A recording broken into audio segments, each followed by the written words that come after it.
I'm part of the agriculture and food team in the World Bank, and I focus on countries in Central Asia. We are very happy that this year we are starting a new KGGTF Trust Fund grant specifically for Kyrgyz Republic.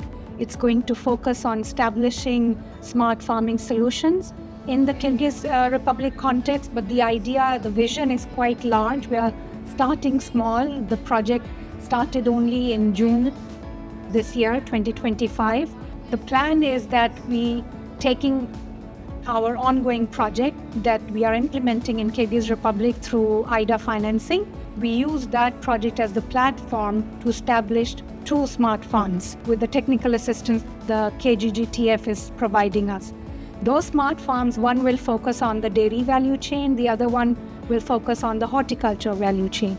And these are the 2 value chains that our agriculture portfolio in the Kyrgyz Republic is actually actively supporting. In terms of the smart farming solutions itself, can range from a lot of high-end technology that goes into industrial size greenhouses on the very high end, but on the lower end, it could also mean adopting climate smart technology, smarter ways of caring for animal on the dairy farm, making sure their feed contents, etc., are mixed in a way that is more climate smart.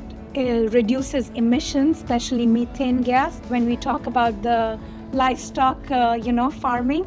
But on the horticulture side, it could range from, how do farmers choose what kind of seedlings are best for the agroclimatic conditions in which they are planting. And then it can go, stages and degrees in terms of complexity. So we are starting small.